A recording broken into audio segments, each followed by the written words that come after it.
here from Surrey Hills Farm. Today's a rainy day after multiple days of beautiful weather where we were able to cut hay for the very first time. So cue into that video and see how we did. I'm going to be making some mozzarella today. I'm also going to be making some yogurt, and I'm going to puree grapes that we got from a local vineyard and see what I can do with it, putting it in our soap products. So we have a lot of milk that we need to do something with, and today is a perfect day to multitask. So come along with the journey.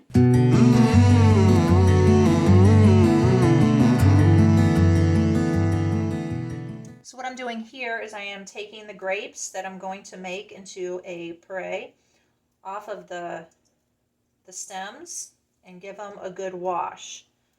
One thing that I have learned over the years of multitasking is that you need to be prepared. I get all of my ingredients that I need measured out and my utensils ready. All right, so I got the grapes all washed up, and then I have laid out all of my ingredients that I'm going to need. So because I'm doing multiple things, I have all of this is the stuff for the mozzarella. I use 2 gallons of milk for that, and then that'll be used for there it is.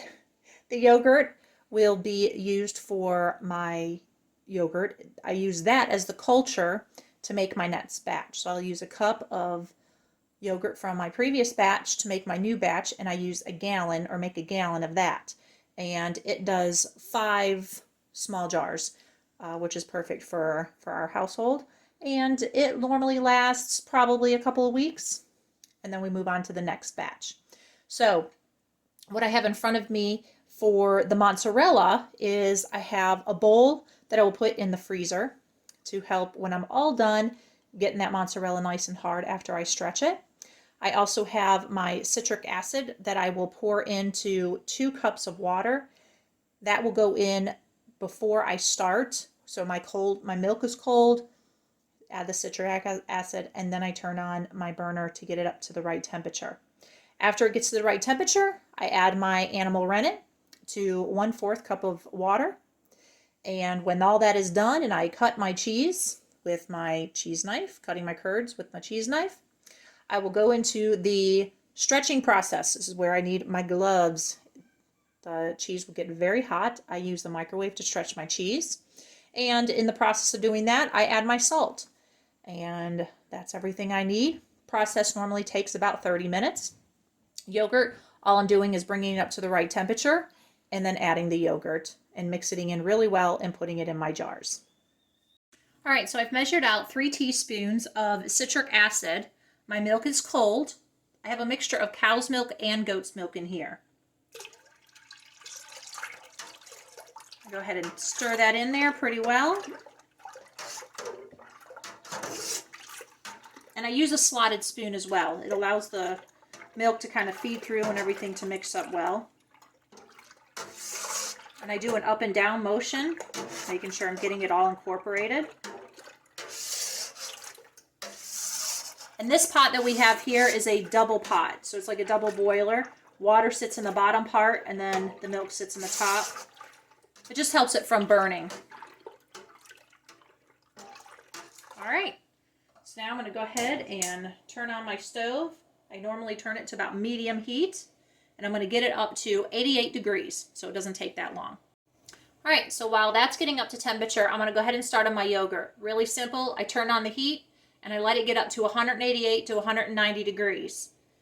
Do not use a double boiler for that. I kind of keep an eye on it. Once I see that it's really getting up there in heat, I just start continuously stirring it, so that way it doesn't stick to the bottom of the pot.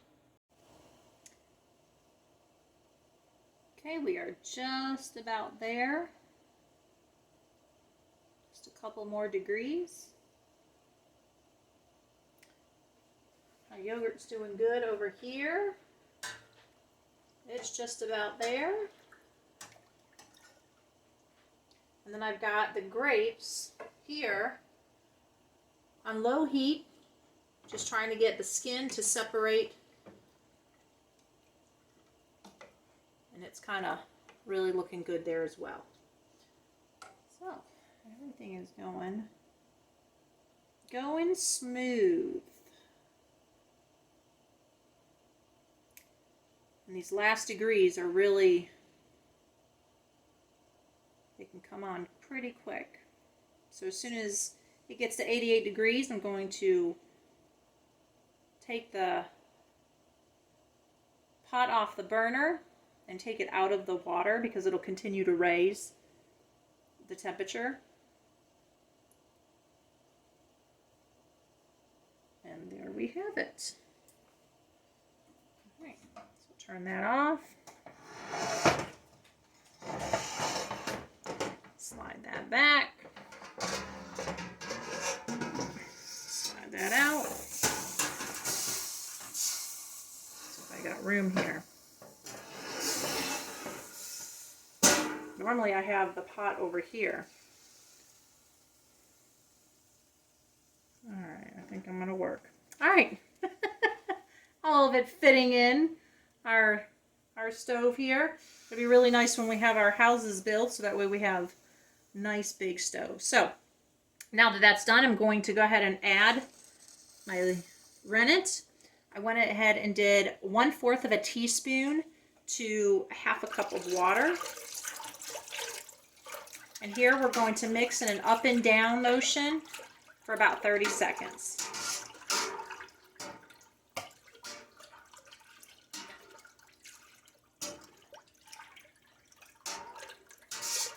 And again, we're just getting it all really well incorporated.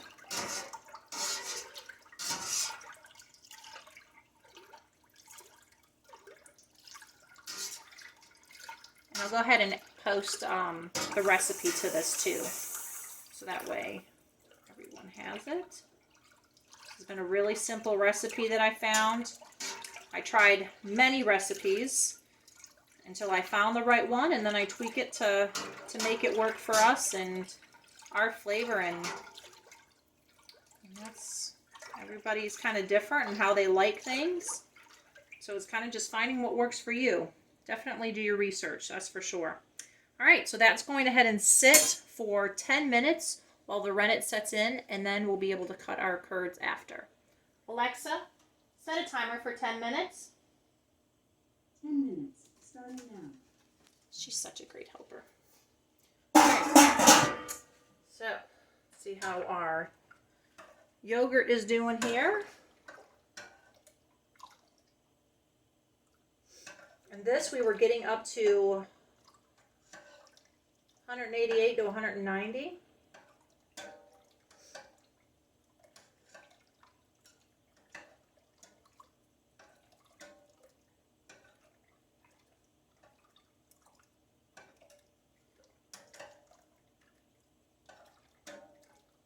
All right, we're close, just a little bit further.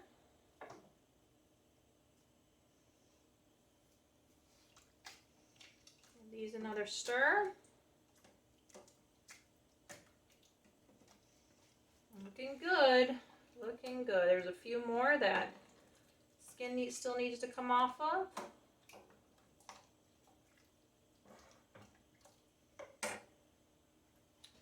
All right, so we'll wait our 10 minutes and we'll come back and see where we stand. So while waiting on all that, I just wanted to show you the yogurt from my last batch. It's got a nice consistency. We don't like it really runny, but we don't like it super thick, so it kind of just goes, flows really nice. And so this is what it looks like after it sets up for a few hours. For between 4 and 7 is my number. So it just depends. I kind of just check it in after 4 hours and see if it needs more time.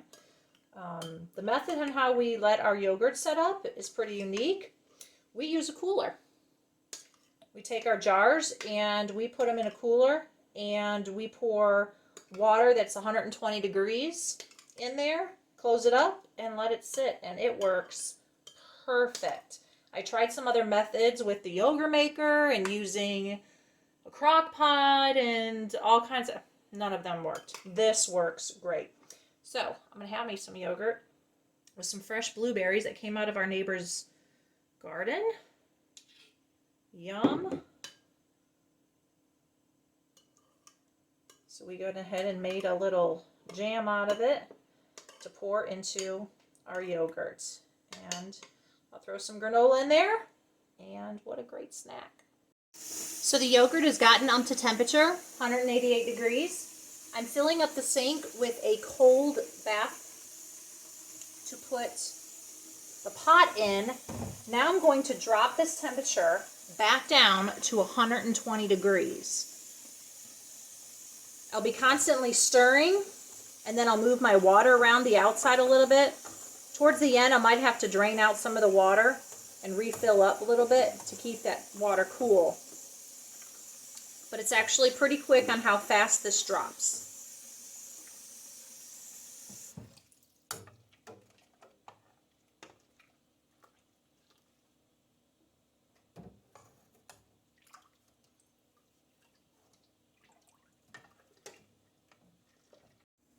So the 10 minutes is up. Let's take the lid off and see how our cheese looks to cut our curds. What do you think? Hard to tell, isn't it? See that? It kind of gives like a jello kind of shake when you shake it. Kind of looks like jello in there. So it has set up very nice. Now I'm going ahead and start cutting my curds. Ah, very, very nice. Not sure if you can see the lines in here. Probably not, but it's a nice clean cut. Not runny. If you do see that you do this and it's kind of still runny, excuse me, a little bit, then go ahead and let it sit up for a few more minutes. So I go back and forth. A checker pattern. And then I'm going to go diagonal.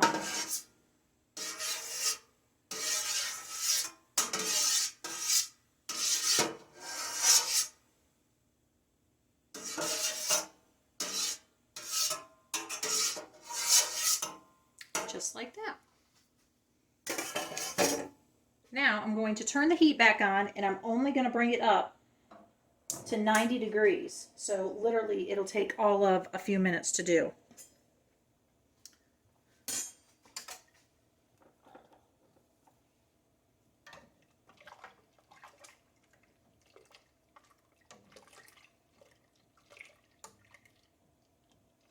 I'm checking my yogurt temperature, and I'm at 130. So we're getting very close on that.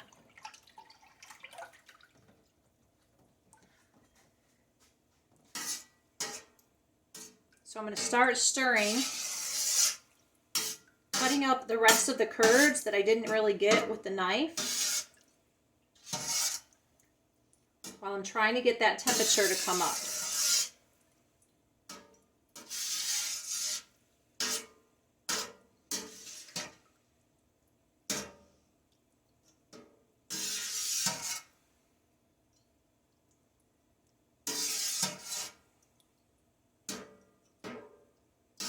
See where we're at.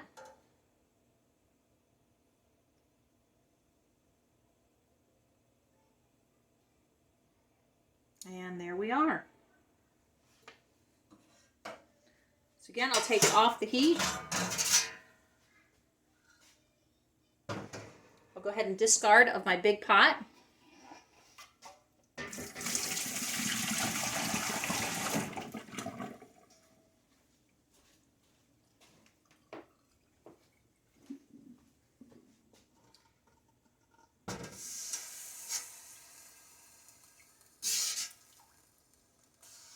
Cut up any more that I need to.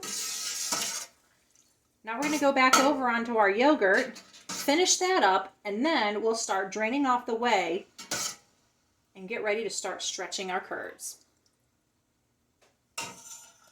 All right, let's see what our temperature is on our yogurt.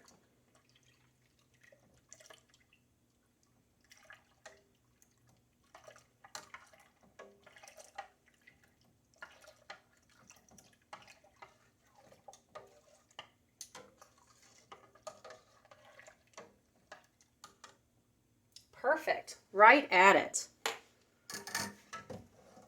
I don't want my temperature to drop anymore, so I'll take it out of the water or drain the water.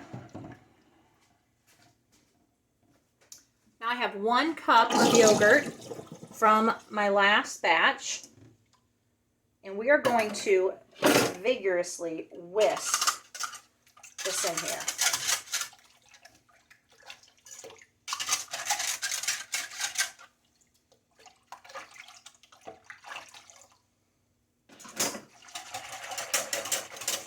We want to make sure that we get the culture completely incorporated into our new batch. So that way it all sets up like it should. I did have a batch where I didn't really stir it as much as I should have, and some of them came out good and some of them came out too watery.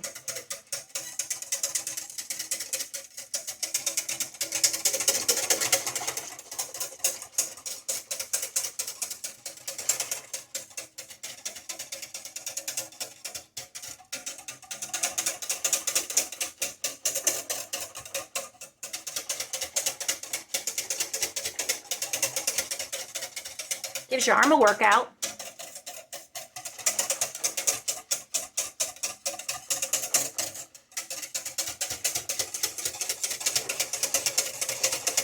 All right.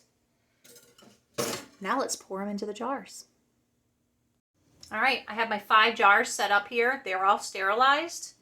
Now I'm going to start pouring in my new batch of yogurt.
Now I'm going to take my pot and I'm going to fill it back up with hot water, which is actually right at 120 degrees.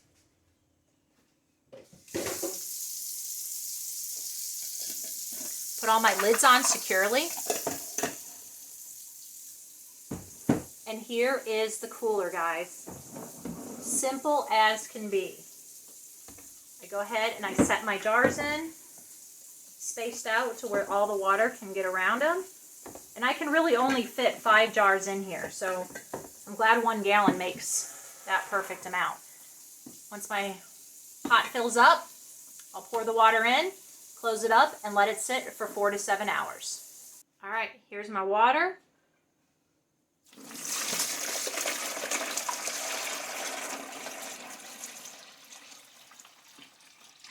And you don't want it to where it covers the lids, but comes like very close to it, just a couple inches apart.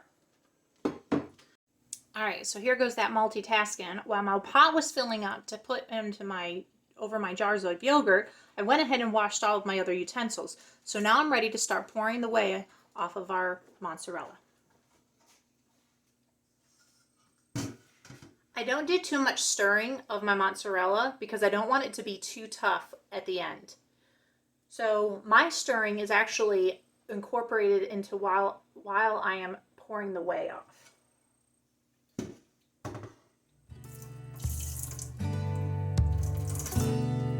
Most of the time we save the whey because Melanie makes fresh ricotta with it. So at first it's kind of tough because it's all loose. Trying to pour out of the pot.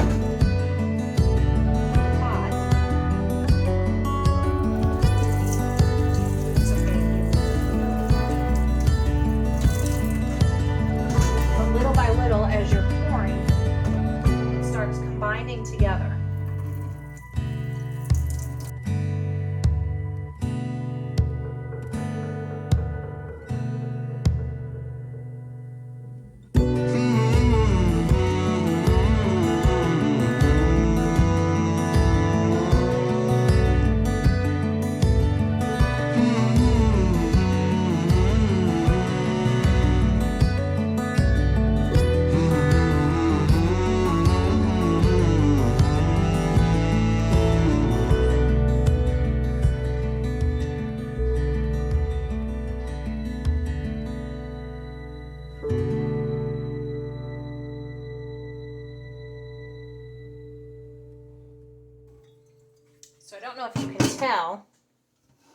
is starting to kind of stick together.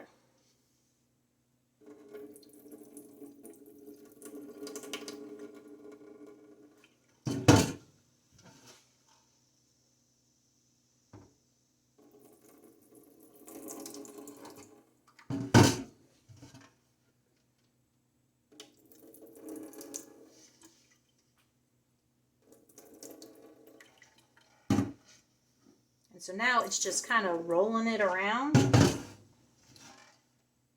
getting it to release that way. Keep losing these nice big ones.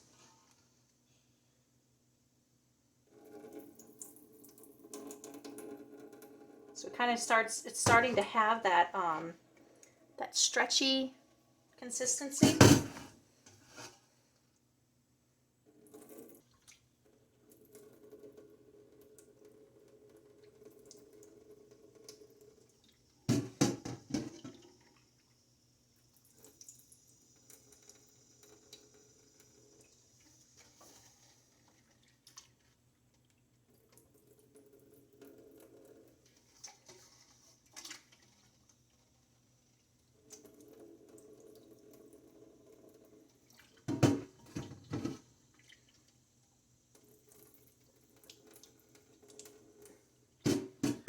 Oh, a little rough on the back here.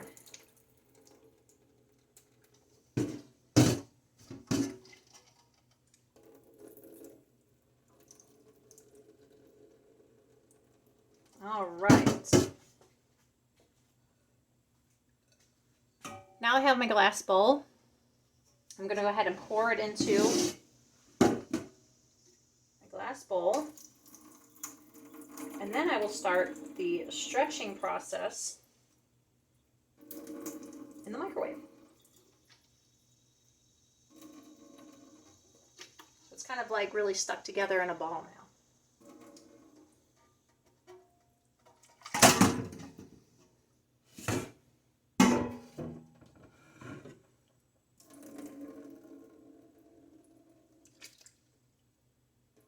All right, stick it in the microwave for 2 minutes. So after microwaving it for 2 minutes, you can see that it released even more whey. So I'm going to pour that off. Put on my handy dandy gloves to protect me from the heat. And I'm going to punch the center with my fist. And as I'm doing that, it is stretching the cheese and releasing the whey.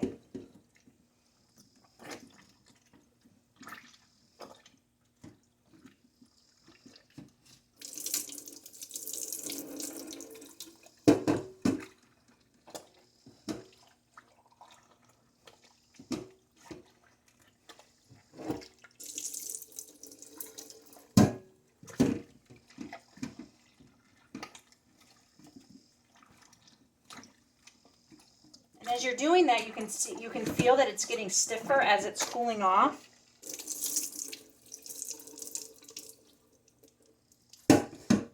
So we're going to microwave it for, yeah, it's to that point now. It's kind of tough. So I'm going to microwave it for another 2 minutes. All right, that was another 2 minutes. We have more whey. This time, as I'm punching it, just a couple times here, because now it's really, really soft. And that. So now I'm going to go ahead and add my salt. I would say probably, I don't know, a couple tablespoons. Just depends on what you're using it for, how much you like salt, that sort of thing. We use ours for pizza a lot, and we also do tomatoes and mozzarella. So there's not really that much whey there anymore. And now I'm just incorporating the salt into it.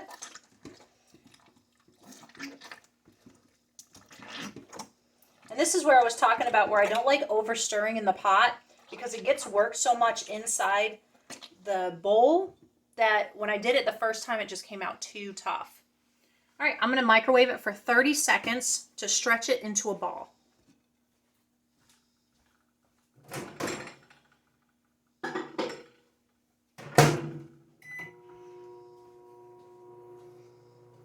Now my stretching process in the ball, I'll put on both gloves and I will separate.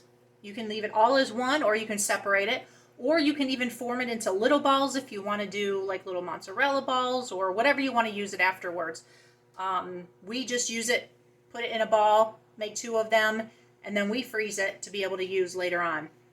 So completely up to you on what you plan on using it for.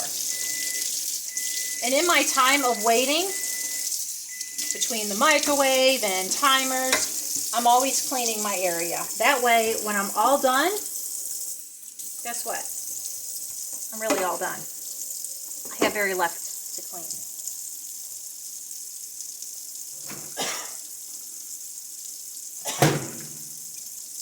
All right. I have the cold water running because I want to get it as cold as possible. Because once we form it into that ball, we should be done. Look at that. Isn't that beautiful? This is perfect. I've been doing the mozzarella probably for about a year now. And it's come out really, really nice.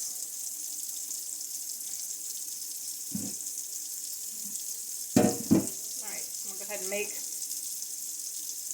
2 balls here.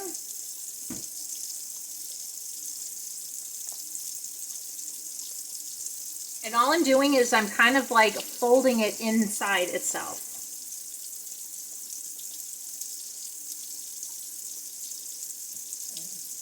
There we are. Nice, beautiful ball.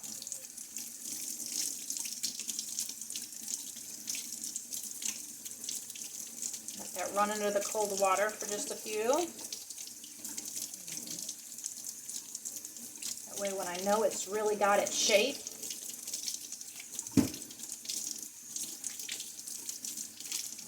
and now I'm going to grab the other one, sticking this one in the bowl, and I'm doing the same thing with this one. I am forming it underneath itself.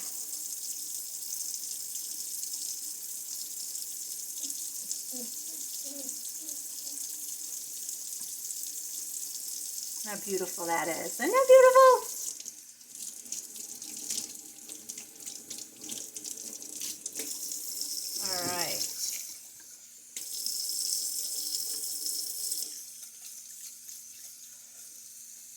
What I'm doing is I'm putting the water in there to help it to set up. And then I'm going to transfer it to the bowl that I put in the freezer. So I'm going to go get that. So here's the bowl that I got out of the freezer. Find my one ball in here.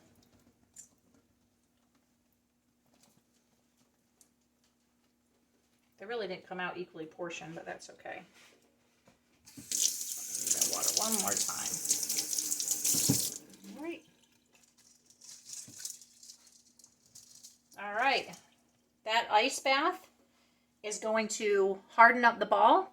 That way, in about 5 minutes, I can wrap it and put it in the freezer. This one here, drain some of that off. This one was a little itty bitty one. Fresh water in there. Let that sit for about 5 minutes. And I'll transfer it to the other bowl. Should be a little bit colder. And again, I'll wrap it up and stick it in the freezer. And there we have our mozzarella. We had our yogurt. We're good to go. So guys, I really hope you enjoyed being with me today, helping me make mozzarella and yogurt. Next I have my grapes that I am going to press through a mesh strainer and see what it comes out like. This is the first time I've done a puree, so